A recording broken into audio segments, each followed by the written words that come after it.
झारखंड और ओडिशा में हो रही एक छापेमारी इस वक्त नेशनल मीडिया की सुर्खियों में है। सोशल मीडिया पर एक वीडियो तेजी से वायरल हो रहा है जिसमें अलमारियों में नोटों की गड्डियां भरी दिख रही हैं। खुद प्रधानमंत्री इस खबर को ट्वीट कर चुटकी ले चुके हैं। पिछले 4 दिनों से चल रही इस छापेमारी में अब तक 300 करोड़ से ज्यादा की नकदी बरामद हो चुकी है। अब भी नोटों से भरे कई बैग खुलने बाकी हैं। नोट इतने हैं कि गिनने वाली मशीनें भी गिनते गिनते खराब हो जा रही हैं। दर्जनों मशीनें दिन रात नोटों की गिनती में लगी हुई हैं। इसे भारत की अब तक की सबसे बड़ी छापेमारी बताया जा रहा है। अब तक किसी एक छापेमारी में इतना पैसा कभी नहीं मिला था। माना जा रहा है कि नकदी का ये आंकड़ा 500 करोड़ के आसपास जा सकता है। भारी मात्रा में सोने चांदी के आभूषण भी बरामद हुए हैं। कुबेर का ये खजाना झारखंड के कांग्रेस के राज्यसभा सांसद धीरज साहू के घर से मिला है। जब से उनके कैशलोक का पता चला है, पूरा देश उनके बारे में जानना चाहता है। धीरज साहू खानदानी कांग्रेसी हैं। रांची के रसूखदार परिवार में जन्मे धीरज साहू की कई पुश्तें कांग्रेस से जुड़ी रही हैं।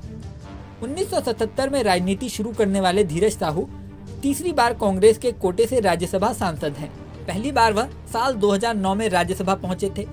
धीरज साहू 2 बार चतरा विधानसभा से विधायकी का चुनाव भी लड़ चुके हैं। हालांकि दोनों बार वो हार गए। धीरज साहू के बड़े भाई शिव प्रसाद साहू 2 बार रांची से कांग्रेस के लोकसभा सांसद रहे हैं। शिव प्रसाद साहू की गिनती इंदिरा गांधी के करीबियों में होती थी।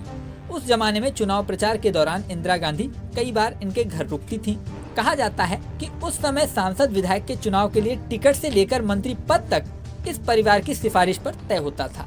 कुछ मीडिया रिपोर्ट्स के मुताबिक किसी जमाने में देश के प्रथम राष्ट्रपति डॉक्टर राजेंद्र प्रसाद भी धीरज साहू के घर आए थे। दरअसल धीरज साहू के पिता बलदेव साहू स्वतंत्रता सेनानी थे। ऐसा कहा जाता है कि आजादी के बाद देश की अर्थव्यवस्था को मजबूत करने के लिए बलदेव साहू ने एक बड़ी रकम और सोना भारत सरकार को दान किया था। धीरज साहू के एक और भाई उदय साहू भी कांग्रेस के टिकट पर हजारीबाग से चुनाव लड़ चुके हैं। लोहरदगा और आसपास के जिलों में इस परिवार की तूती बोलती है। इस परिवार से कांग्रेस की तगड़ी फंडिंग होती रही है। साहू परिवार लंबे अरसे से शराब के कारोबार से जुड़ा हुआ है। इनके परिवार की ज्यादातर शराब कंपनियां ओडिशा में हैं। साल 2018 के राज्यसभा चुनाव के हलफनामे में धीरज साहू ने 34.83 करोड़ रुपए यानी 34 करोड़ 43 लाख रुपए की संपत्ति घोषित की थी, जिसमें 20 करोड़ 41 लाख रुपए की चल संपत्ति बताई गई थी। हलफनामे में कुल 27 लाख रुपए से ज्यादा की नकदी होने की जानकारी दी गई थी। 1.5 करोड़ के आसपास की गाड़ियों का कलेक्शन बताया गया था। अब सवाल है कि अगर हलफनामे की जानकारी सही थी तो 5 साल में इतना पैसा कहां से आया। इस वीडियो में फिलहाल इतना ही। जल्द ही नया वीडियो लेकर आपके सामने फिर आएंगे। अगर दिल चाहे पास आने का क्लोजअप। अरे रुक, खत्म हो जाएगा। ये रहा।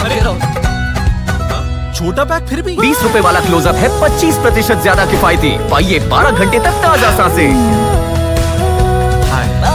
क्लोजअप सिर्फ 20 रुपए में।